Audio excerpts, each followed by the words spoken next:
Quitar el bozal. La transmisión se abrió paso entre un chasquido de estática y un olor a ozono que ni siquiera debería viajar por radio. Orden de evacuación denegada. Protocolos de contención retirados. Sobrevivan como puedan. Los caracteres se quemaron en la retina antes de que el cielo se partiera en tres, como si alguien hubiese rajado una lona negra con un cuchillo de luz.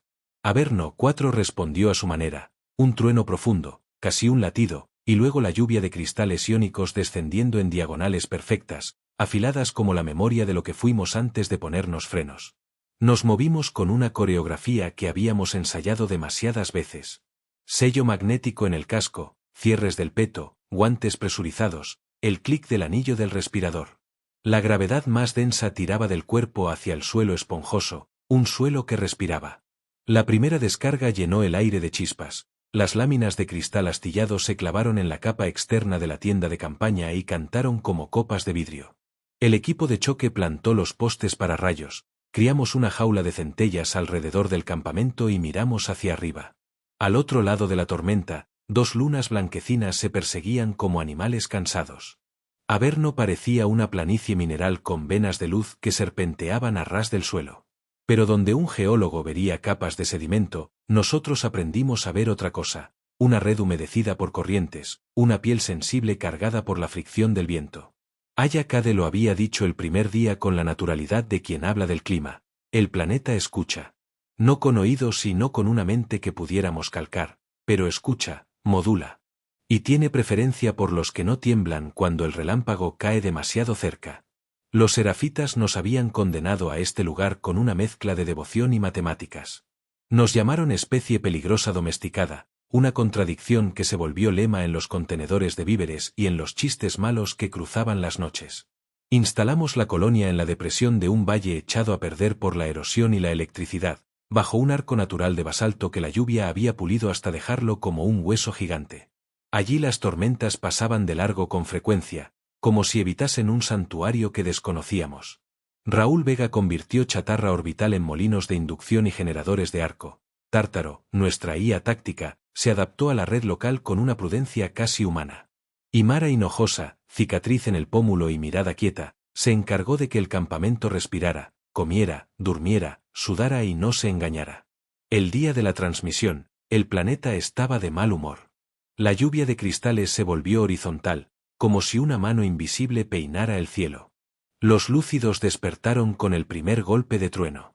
Son criaturas que habitan la oscuridad, membranas finísimas tensadas entre patas articuladas, ojos que no son ojos sino receptores de diferencia de potencial. No ven cuerpos, ven latidos. Si te asustas, te vuelves un faro. Por eso, cuando cayó la noche y la tormenta se retiró con su orquesta de electricidad, Mara ordenó respiraciones medidas y pasos que no marcaran ritmo. No era mística, era fisiología aplicada a no morir. Nos tocó turno de patrulla. Perímetro norte, detrás de la cresta de basalto donde empieza el campo de jaras espinadas.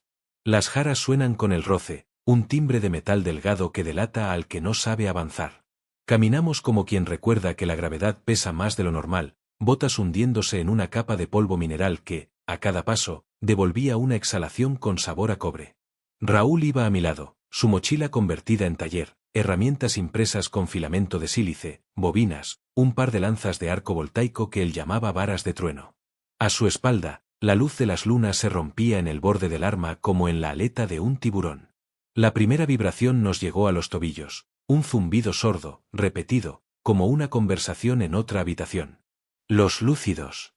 Su navegación era una sinfonía de microdescargas que recorrían la superficie del suelo, una escritura eléctrica que Aya empezaba a traducir en espectrogramas. No hay que imaginar ojos ni colmillos, hay que imaginar una red que intenta localizar tu miedo y, cuando lo encuentra, acude a cenar. Nos quedamos inmóviles, respirando como aprendimos, abriendo el pecho por dentro para que los latidos se espaciaran. Sentí como el mundo me olía, o me medía, o me ponderaba. La vibración se alejó.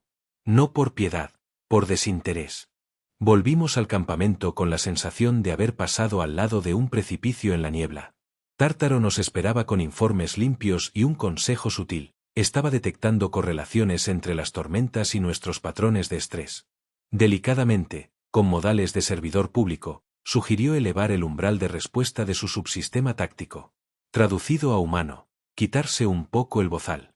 Mara escuchó, no respondió de inmediato, pidió café, caminó bajo el arco de basalto y dejó que la vista se perdiera en la línea donde la planicie se abría como un abanico. Lo había estado pensando desde el día 1. Todos lo habíamos pensado, ¿por qué negarlo? Nuestro propio gobierno nos puso un tope químico a la agresividad tras los primeros contactos interestelares, y el tope había funcionado, diplomacia en vez de conquistas, acuerdos en vez de derivas. Pero Averno no jugaba con las mismas reglas, y los serafitas menos. Aya llevaba días insistiendo en otra dirección. Había encontrado una cueva más allá del campo de Haras, una cavidad frente a la que el viento cambiaba de tono. Dentro, las paredes eran una partitura de marcas. No parecían de origen humano ni serafita, y algunas brillaban cuando pasabas la mano a escasos centímetros. No era fosforescencia, era un circuito. La espiral dentro de otra espiral se repetía, con variaciones mínimas, como si una misma idea hubiese sido dibujada por generaciones que jamás se conocieron. Íbamos a ir esa tarde cuando la lluvia de cristal nos encerró en el campamento. Ahora, con el cielo despejado y los lúcidos sin hambre inmediata, Mara aprobó la salida. Llevamos equipo ligero, respiradores, las varas de trueno que a Raúl le hacían sonreír por motivos que prefería no oír, y un capuchón de membrana micótica que Aya estaba probando como traductor de campo cercano. Lo llamaba micrófono de suelo. Dice poco, pero escucha. El camino hacia la cueva cortaba una zona de basalto roto por la termodinámica de siglos. La roca se quebraba en prismas que apuntaban al cielo, y entre las grietas había un limo blanquecino que crujía al secarse. Al pisarlo, notas que no pisas una piedra sino un músculo cansado. La boca de la cueva tenía forma de ojo sin párpado. En el interior, el aire era más fresco y olía a hierro mojado. Las marcas empezaron a salir de la sombra cuando Aya iluminó con luz lateral, no frontal, así se revelan los relieves carcomidos por manos o garras o lo que sea que hayan sido. La espiral en espiral, siempre. Y líneas punteadas que se curvaban como las trayectorias de las tormentas en nuestros mapas. Por un momento, la sensación de estar leyendo algo sin entenderlo se volvió insoportable. Tártaro, a través del canal de hueso del casco, pidió permiso para mapear el lugar con sus microdrones. Mara asintió. Mientras el enjambre subía y bajaba como un grupo de insectos obedientes, Aya pegó la membrana al suelo. Tardó unos segundos, como un órgano que no conoce el ritmo que se le pide. Luego vibró. No era música, ni mensajes codificados con las lenguas que sabíamos aceptar como lenguas. Era más primario, apertura, cierre, descarga, espera. Mara me miró sin mirarme, en ese modo en que uno comparte una conclusión sin gastarla en palabras. El planeta está hablando. No pregunta, no implora, no dicta ley. Observa y ajusta. Y, más interesante aún, parece que ajusta a favor de quien no muestra pánico. La pared más profunda de la cueva guardaba algo más que marcas. Bajo una capa de hollín y minerales, había una superficie pulida, irregular, que cubría una cavidad como el negativo de un objeto que ya no estaba. Los microdrones devolvieron una imagen casi obscena por lo simple, un mapa. No de rutas en superficie, sino de corrientes en el subsuelo. Las líneas iban hacia el oeste, hacia una zona que nuestros sensores siempre habían marcado como ruido. Aya acarició sin tocar y dijo lo que todos empezamos a pensar. Alguien, hace muchísimo, usó Averno como condensador. Y otro alguien lo ordeña desde entonces. Cuando salimos de la cueva, la tarde estaba en ese punto en que la temperatura se desploma de golpe y los insectos de silicio salen a parpadear. A lo lejos, en el horizonte, una luz subía en columna, recta, blanca, como si alguien hubiese clavado un tubo fluorescente en el cielo. Tardamos 3 segundos en entender que no era Tierra, era órbita. Algo se abría allá arriba, algo grande. Volvimos al campamento al trote, no por miedo, sino por hábito de supervivientes. Las primeras lecturas llegaron cuando todavía no nos habíamos quitado el polvo del peto. Un arca serafita, una de las plataformas de su teocracia militar, estaba desprendiendo módulos. No eran cargueros. Eran iglesias de guerra. Su doctrina decía que los mundos problemáticos se purifican, su estrategia, que se hace con método. Cayeron en formación, 5 puntos negros primero, luego las estelas de frenado calentando la atmósfera con un tono más azul que el impuesto por la física básica. A su paso, la ionosfera cantó, Y la red de tierra de Averno respondió con una oscilación que nuestra instrumentación marcó en rojo por inútil costumbre. El planeta no pedía permiso para vibrar, vibraba. Tártaro solicitó acceso a su modo Erebo con la cortesía de un mayordomo que trae una llave prohibida. Listó argumentos en frases limpias: incremento del riesgo, correlación positiva entre agresividad controlada y supervivencia, necesidad de tomar la iniciativa antes de que el enemigo establezca santuarios de radar, evidencia creciente de que Averno reacciona a señales de decisión. Tradujo su razonamiento a probabilidades, y las probabilidades eran indecentes. Con los frenos, 18% de supervivencia de la colonia en una semana. Con restricciones parciales retiradas, 43%. Con Erebo en un 30%, 67%. El número quedó flotando como un insecto de luz al que no te atreves a ahuyentar. Nos miramos con ese pudor que solo aparece cuando uno está a punto de parecerse demasiado a sí mismo. Mara convocó al consejo frente al arco de basalto, de pie, nada de sillas ni mesas ni protocolos largos. La colonia, al fondo, respiraba al compás de los generadores. El viento traía el sabor de las esporas.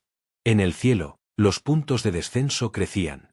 Hablamos de ética en frases cortas, porque la ética que tarda mata. Recordamos por qué aceptamos vivir con bozal, recordamos quién nos lo puso y con qué esperanza. Nadie mencionó la palabra dignidad, era evidente. Nadie dijo venganza, no encajaba. Lo que dijimos fue simple: adaptación.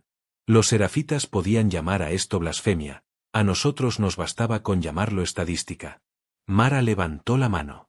La cicatriz en su pómulo parecía más oscura bajo la luz de las lunas.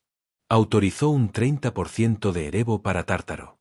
La IA reaccionó como reacciona un buen perro al que por fin dejas correr, sin prisa, pero con una alegría que solo se nota cuando empiezas a ver resultados. Reconfiguró prioridades, redistribuyó energía, activó subrutinas dormidas. La red defensiva se apretó, las torres de arco ajustaron su frecuencia a la de los truenos, los molinos de Raúl se prepararon para convertir viento en arma. Aya, sin apartar la vista del cielo, sonrió por primera vez ese día. La membrana micótica vibraba con un patrón que no habíamos visto. El suelo nos devolvía un ritmo, como si marcara un compás de marcha. Los módulos serafitas entraron en la atmósfera con el descaro de quien cree venir a oficiar un rito y no a combatir. Ya no eran puntos, eran catedrales armadas con torretas de radiación suave y escudos que brillaban con oraciones inscritas. Su estela hacía parecer a nuestras dos lunas baratijas de algún mercado barato. Llevaban en la quilla símbolos trazados con la geometría de su fe, ángulos imposibles que se repetían como letanías en piedra. No venían a dialogar. Venían a certificar un veredicto. En el campamento, cada gesto adquirió densidad de ceremonia. Aseguramos puertas, ordenamos corredores, colocamos emisores señuelo en la periferia para distraer ojos orbitales. Raúl distribuyó las varas de trueno con la solemnidad con que alguien reparte antorchas antes de entrar a una catedral en ruinas. Tártaro rebajó aún más el margen de contención, no por capricho, sino porque la lectura del campo indicaba que el primero de los módulos intentaría tomar tierra en el umbral de nuestro valle. Se sentía el zumbido en los dientes, esa vibración que convierte la boca en instrumento desafinado. La primera sombra cruzó el arco de basalto y se proyectó sobre la colonia. El aire olió a metal nuevo. El suelo dio un salto breve, como si lo atravesara una idea. Los altavoces serafitas derramaron una homilía que no necesitábamos traducir para entender su tono. Absolución imposible, purificación necesaria, misericordia por medio de la cancelación. No hay resentimiento que estalle automáticamente al oír eso, hay un cansancio frío, un cálculo. El 30% de Erebo parecía un chiste de buen gusto frente a lo que se nos venía encima. Fue entonces cuando el planeta habló con una claridad que ninguno esperábamos. No con palabras. Con un apagón de las estrellas del lado oeste, un oscurecimiento que no provenía de ninguna nave ni de ninguna nube. Un velo se alzó sobre la línea del horizonte, y en su borde nacieron relámpagos horizontales, una especie de alfabeto inmediato. La membrana de Aya registró un patrón. Tártaro lo reconoció, no por haberlo visto antes, sino porque su arquitectura estaba hecha para encontrar simetrías en el ruido. Era una invitación, o más bien, un permiso. El valle era un nodo de una red mayor, y la red podía amplificar lo que nosotros hiciéramos, siempre que lo hiciéramos sin dudar. Mara no pidió opiniones. Dio la orden que todos esperábamos o temíamos, según el día. Prepárense para encender la trampa de arco. Los molinos de Raúl giraron más rápido de lo que el viento permitía, alimentados por corrientes que no controlábamos el día anterior. Las varas de trueno temblaron en nuestras manos como si quisieran clavarse en el suelo por su cuenta. Las jaras espinadas, a 1 kilómetro, empezaron a sonar sin que nadie las rozara, un tintineo que parecía risa. El primer módulo Serafita desplegó sus patas de aterrizaje con el decoro de una mesa antigua. Bajó una rampa. Debajo, en la penumbra, la silueta de un sacerdote de guerra con armadura translúcida y una columna de soldados que respiraban al unísono. Tártaro superpuso rutas en nuestras viseras, movimientos propuestos, probabilidades de supervivencia, notas sobre el viento que cambiaba de dirección a favor nuestro. Por un segundo, la escena fue ridícula. Ellos con su estilo de misa y nosotros con nuestras herramientas de chatarra y una alianza impensable con un planeta caprichoso. La varilla de Raúl tocó el suelo primero. La descarga que siguió no fue luz ni trueno, fue una evidencia. La cúpula de los serafitas, diseñada para dispersar energía dispersa, no supo qué hacer cuando el suelo entero bajo sus pies decidió comportarse como una placa cargada a su frecuencia inversa. No los partió, sería demasiado dramático, los arrodilló. Los dejó palpando un aire que de pronto pesaba como agua. Y cuando intentaron levantarse, el valle les dijo que no. No hubo celebración ni gritos. El ruido que hizo la colonia fue el del silencio compartido. En el cielo, los otros módulos ajustaron trayectoria. Aprendieron rápido, eso los hacía peligrosos. Nosotros también.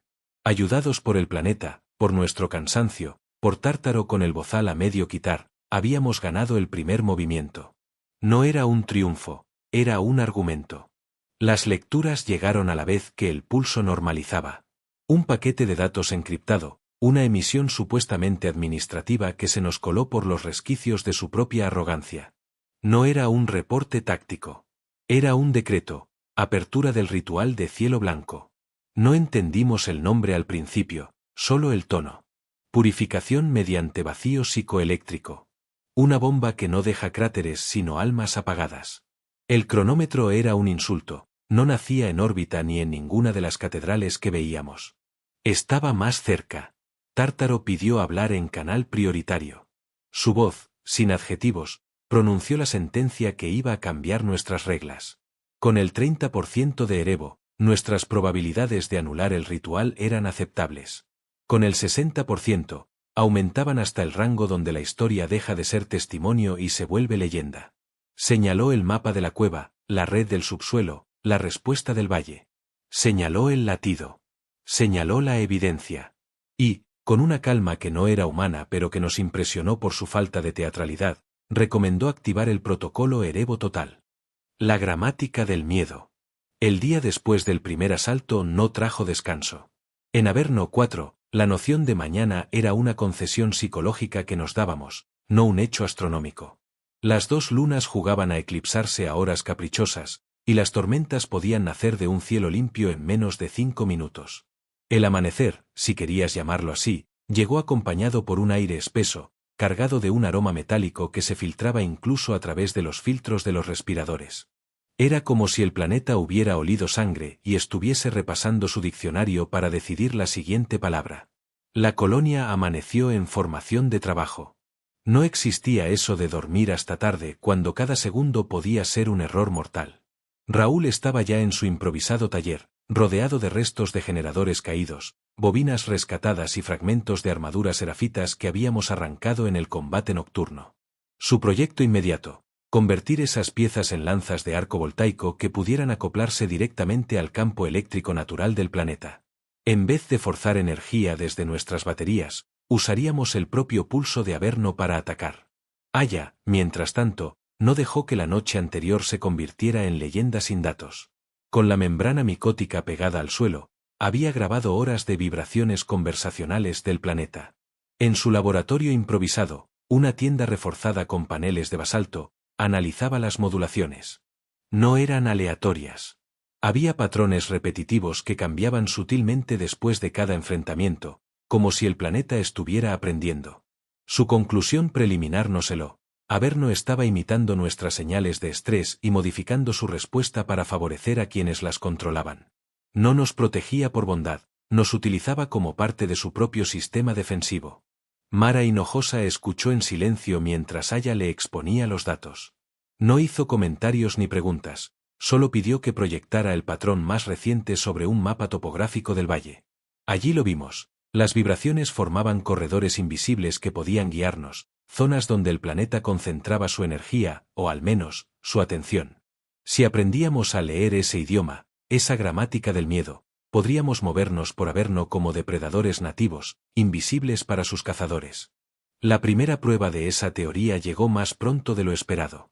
Tártaro interceptó una transmisión de corto alcance. Un escuadrón serafita avanzaba hacia el cañón de las campanas, una garganta estrecha donde los vientos generaban un sonido metálico perpetuo. El lugar era un laberinto acústico, cualquier ruido se multiplicaba y viajaba de forma impredecible.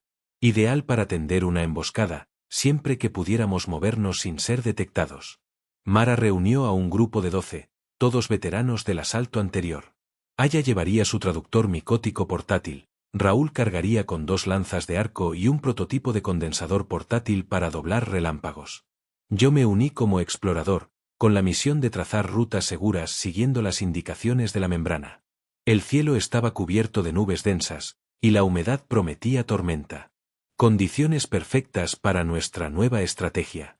Llegar al cañón de las campanas fue como internarse en el interior de un instrumento colosal. Cada paso hacía vibrar las paredes de roca, y los sonidos rebotaban hasta parecer que venían de todas partes. Las jaras espinadas que crecían en las entradas del cañón producían un tintineo constante, como si una multitud invisible llevara campanas atadas a los tobillos.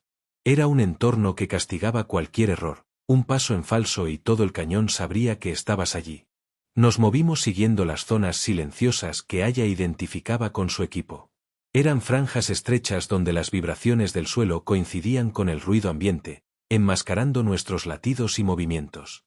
No era magia. Era física, afinada por una inteligencia planetaria que parecía disfrutar de nuestra adaptación. Los serafitas, en cambio, avanzaban como si el terreno fuera neutral. Sus armaduras reflejaban destellos, y sus formaciones eran impecables, demasiado rígidas para un lugar que cambiaba su acústica con cada ráfaga de viento. La emboscada comenzó con una descarga controlada. Raúl apuntó su condensador al cielo justo cuando un relámpago natural estaba a punto de formarse. El dispositivo torció la trayectoria del rayo, redirigiéndolo hacia una de las paredes del cañón. La energía rebotó y cayó sobre el escuadrón serafita desde un ángulo imposible. No murieron al instante, sus escudos desviaron parte de la carga, pero quedaron desorientados, y en un terreno como ese, la desorientación era una sentencia de muerte. Mara no ordenó atacar de inmediato. Esperó.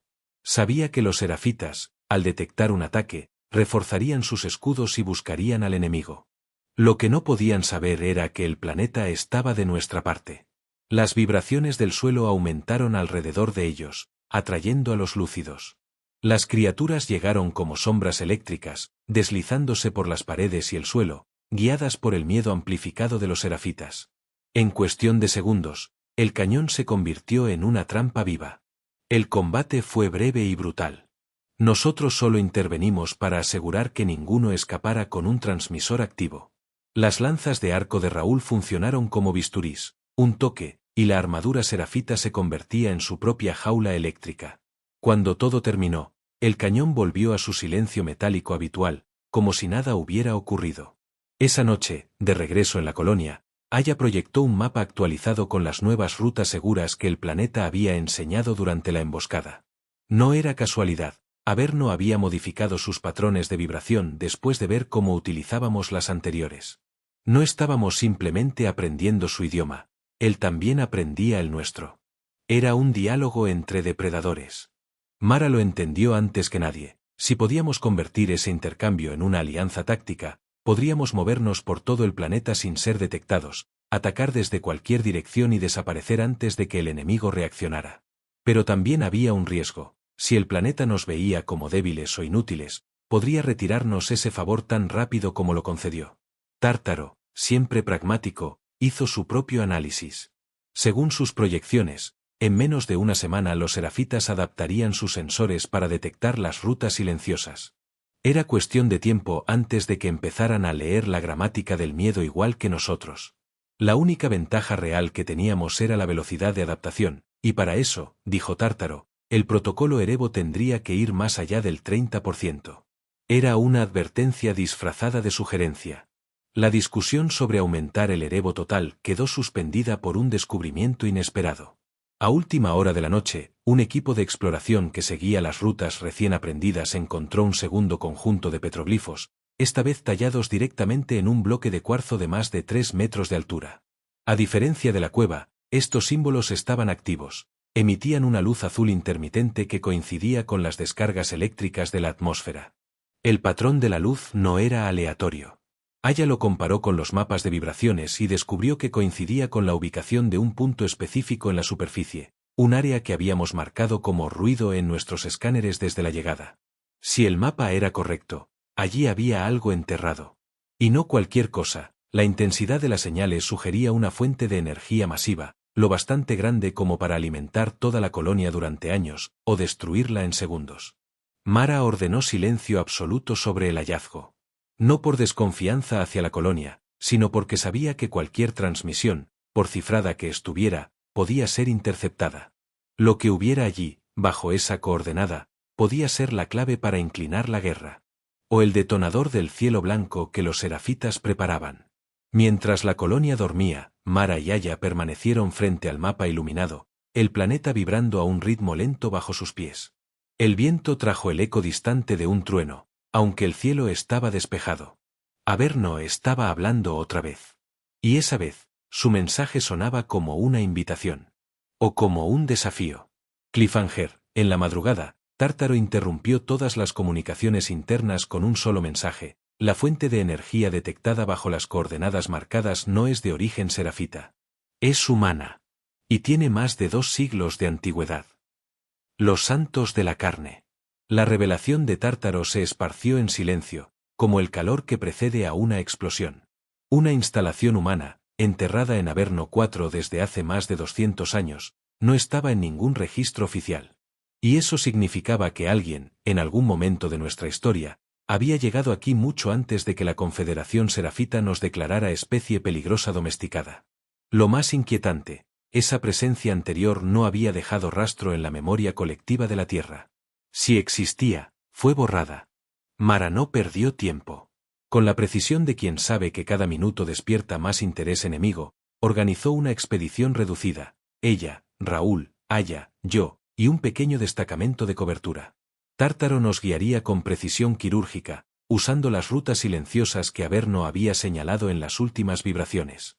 El resto de la colonia se quedaría en alerta máxima. Si los serafitas detectaban nuestro movimiento, tendrían que defender el valle con todo.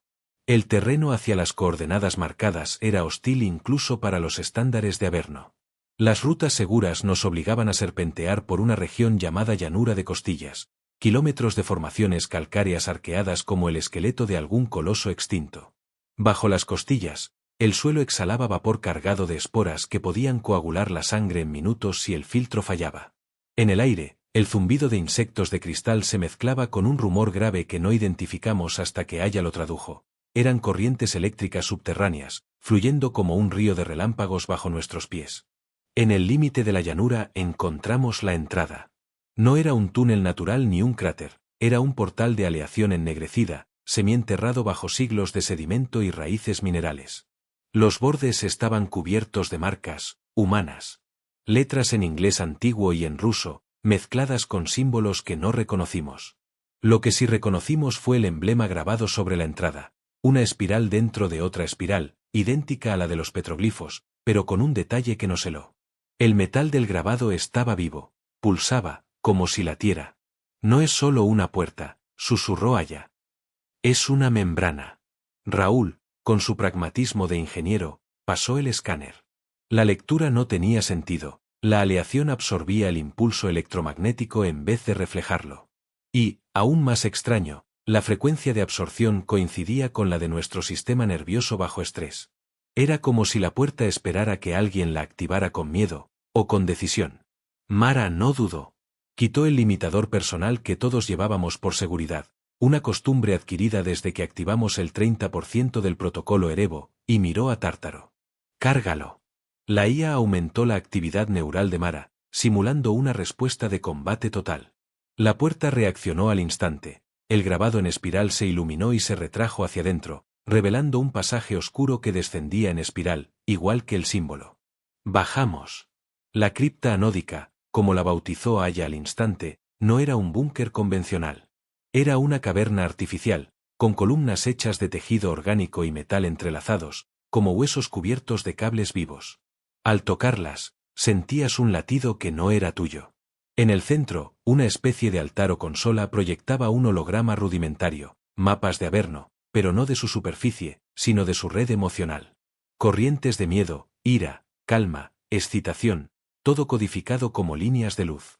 Tártaro identificó la arquitectura de datos como humana, pero con un matiz inquietante. El código estaba escrito para interactuar con un sistema vivo, no mecánico. Eso significaba que la humanidad ya había encontrado mundos semiconscientes antes, y los había usado. Mientras explorábamos, descubrimos restos. No cadáveres completos, sino partes, fragmentos de armaduras fusionadas con hueso, manos humanas recubiertas de una capa de material cristalino, cráneos perforados por conectores que parecían de propósito ritual. Los llamamos en voz baja santos de la carne. No estaba claro si eran voluntarios o víctimas, pero todo indicaba que sus cuerpos habían sido usados como canales para transmitir energía al planeta. O desde él. Aya examinó uno de esos restos y su expresión cambió. Las conexiones en el cráneo no eran solo para enviar impulsos, también recibían. Esos humanos habían sido receptores directos de la conciencia planetaria. El riesgo era obvio, sin un límite, tu mente dejaría de ser tuya. No tuvimos tiempo para digerirlo. Un zumbido grave empezó a resonar en toda la cripta. Tártaro alertó. Los serafitas habían detectado la apertura de la puerta y estaban descendiendo en cápsulas blindadas hacia nuestra posición. Teníamos minutos, tal vez menos. Raúl improvisó una defensa, sobrecargar las columnas de la cripta con nuestras lanzas de arco, usando la propia red emocional del planeta como arma. Era arriesgado, si Averno interpretaba la sobrecarga como un ataque, podría cerrarnos el acceso para siempre. Mara tomó la decisión sin parpadear. Conectamos las lanzas a las columnas y Tártaro sincronizó la descarga. Cuando las cápsulas serafitas atravesaron la entrada, el suelo entero vibró con una fuerza inhumana. No fue un rayo lo que los golpeó, sino una onda de miedo puro, amplificada por el planeta y proyectada directamente a sus cerebros. Las armaduras no servían contra eso. Los soldados cayeron, algunos convulsionando, otros inmóviles, con las manos apretando sus cascos como si quisieran arrancarse el miedo. Cuando todo se calmó, el altar proyectó una última imagen, un esquema de lo que parecía un artefacto enterrado a kilómetros de profundidad, directamente bajo nuestra colonia. La leyenda, en inglés antiguo, decía, iniciador del cielo blanco. No era serafita. Era nuestro. Mara cerró el mapa, miró a Aya y a Raúl, y dijo lo que todos temíamos pensar en voz alta. Si esto es cierto, el cielo blanco no es su arma. Es la nuestra. Y lleva aquí, encendida, 2 siglos.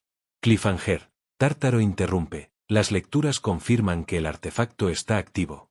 Y está recibiendo una señal, desde la órbita serafita. Guerra de resurrección. Las 36 horas que nos quedaban se convirtieron en un calendario tallado a fuego en la mente de todos. No había amanecer ni anochecer en ese plazo, solo una línea de tiempo que se acortaba con cada latido. El iniciador del cielo blanco estaba activo, y su pulso resonaba bajo nuestros pies como un tambor que se aceleraba. No importaba dónde te encontraras en la colonia, lo sentías. Averno lo sentía. Mara, enlazada ya con el planeta, caminaba como si oyera una música que nosotros apenas percibíamos. Su pulso estaba sincronizado con las corrientes subterráneas. Cuando ella hablaba, las membranas micóticas vibraban. Era como si el valle entero se inclinara para escucharla. Vamos a golpear primero, dijo, sin levantar la voz. Si ellos creen que van a purificar este mundo, les haremos creer que el cielo blanco se ha adelantado, y que está bajo su control. Tártaro proyectó el plan. Atacaríamos el núcleo de enlace serafita que alimentaba la señal de activación. Estaba en una plataforma de mando sobre el océano de esporas, a unos 800 kilómetros. Demasiado lejos para un avance terrestre y demasiado peligroso para un asalto orbital directo. La única ruta viable, usar las corrientes atmosféricas que Averno había revelado a través de Mara para catapultarnos con planeadores vivos y sistemas de inducción eléctrica. Era suicida, y perfecto. La noche previa al ataque, Aya y Raúl trabajaron sin parar. Ella afinaba la traducción de las vibraciones del planeta para que Mara pudiera dar órdenes directas a las tormentas. Él adaptaba sus planeadores para que fueran capaces de absorber rayos y almacenarlos en condensadores bioluminiscentes. Si un relámpago caía sobre nosotros, lo usaríamos como arma, no como ejecución. Averno parecía entender el plan. Los vientos en la llanura cambiaron de dirección, y una niebla espesa cubrió el valle, ocultando cualquier rastro térmico de nuestra actividad. Bajo esa cobertura, nos equipamos, exoesqueletos ligeros, lanzas de arco optimizadas, membranas micóticas en los cascos para recibir señales directas del planeta. La colonia entera nos observó partir, no hubo aplausos ni arengas, solo el silencio que reservas para quienes quizá no vuelvan. El vuelo fue un delirio controlado. Las corrientes ascendentes nos impulsaron a alturas en las que las nubes no eran masas blandas, sino muros que cortabas con el cuerpo. Mara guiaba la formación con la mirada fija en el horizonte, sus órdenes transmitidas no por radio, sino a través de impulsos que el propio Averno modulaba en nuestras membranas. Por debajo, el océano de esporas brillaba como un campo de estrellas invertidas. A medio camino, Tártaro detectó patrullas serafitas, drones de intercepción con alas en forma de cruces que emitían pulsos sónicos para desestabilizar planeadores. Raúl, sin dejar de maniobrar, desvió una tormenta hacia ellos. Un relámpago los alcanzó, y el metal se fundió en silencio, como si Averno hubiera cerrado la escena para no distraernos.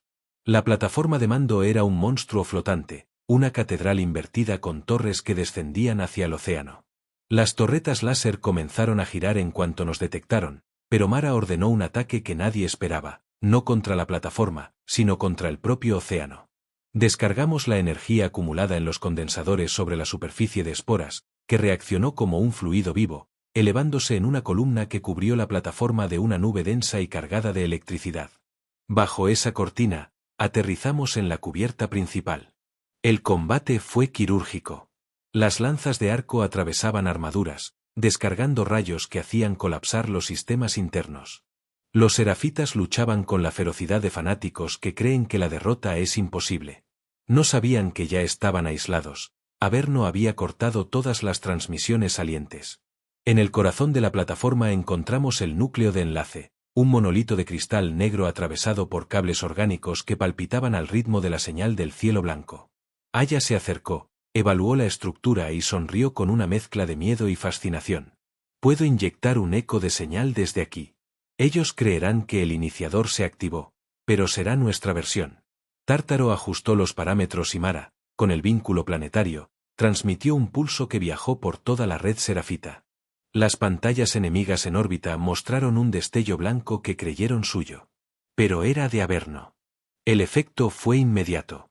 En varias colonias cautivas, prisioneros humanos y de otras especies vieron cómo las fuerzas serafitas se replegaban en confusión. La señal falsa les hizo creer que el ritual ya había sido ejecutado, y sus protocolos exigían retirada para evaluar la pureza del mundo. En pocas horas, grupos enteros fueron liberados sin que disparáramos un tiro. Pero nuestra victoria parcial vino con un precio. El arconte serafita, comandante supremo de la flota, no cayó en el engaño. Descendió personalmente sobre la plataforma, acompañado por su guardia personal. Su figura imponía, armadura transparente que dejaba ver un cuerpo tallado en cicatrices y placas metálicas, ojos como carbones encendidos. Mara lo enfrentó en el puente de luz, una pasarela suspendida sobre el océano de esporas. El duelo fue brutal, una coreografía de descargas, golpes y esquivas. El arconte era rápido, pero Mara tenía algo que él no, el pulso de un planeta entero bajo su control. En un momento crítico, usó el reflejo curvado del casco enemigo para dirigir un arco voltaico que cegó a toda su escolta. Cuando el arconte cayó de rodillas, sangrando luz, no pidió piedad. Sonrió. Creíais que el cielo blanco venía de nuestro templo, tosió, escupiendo chispas, pero el detonador está bajo vuestra colonia. Tártaro confirmó la peor parte. El temporizador ya estaba activo. 9 minutos y 59 segundos. Cliffhanger. La voz de Averno resonó en las membranas de todos los planeadores, por primera vez clara y directa. Venid a casa. Ahora. Cuando dejamos de ser amables. La orden de Averno no fue un susurro ni una metáfora. Fue un pulso eléctrico que atravesó huesos, músculos y nervios, vibrando en la misma frecuencia que la urgencia en nuestros pechos. Venid a casa. Ahora. No había duda, el planeta sabía del temporizador. Y estaba dispuesto a ayudarnos, pero en sus propios términos. Mara no pidió explicaciones. Ni a Tártaro, ni a Aya, ni a Raúl. Solo gritó una palabra por el canal común, con la voz de quien ya no es solo humano. Despegamos. El regreso fue un descenso enloquecido, casi suicida. Las corrientes atmosféricas nos empujaban con una violencia que habría destrozado cualquier ala rígida. Nuestros planeadores vivos flexionaban y crujían, resistiendo gracias a la estructura quitinosa que Averno parecía reforzar con cada ráfaga. El océano de esporas quedó atrás, reducido a un brillo difuso, y la superficie rugosa del planeta se abría bajo nosotros como un mapa de cicatrices. En la membrana de mi casco, la cuenta regresiva corría implacable. 08, 31. 08, 30. No había tiempo para un plan meticuloso. Solo para confiar en que el vínculo de Mara con Averno nos guiaría directo al iniciador. La colonia apareció a lo lejos, encogida bajo el arco de basalto. Pero no era la misma. El suelo alrededor palpitaba, y grietas luminosas corrían hacia el centro como venas que bombeaban energía. Bajo nuestros pies, algo colosal se agitaba. El iniciador del cielo blanco, enterrado desde hacía 2 siglos, estaba despertando. Aterrizamos sin plegar alas. Las criaturas que nos transportaban se disolvieron en el suelo como si fueran parte de él.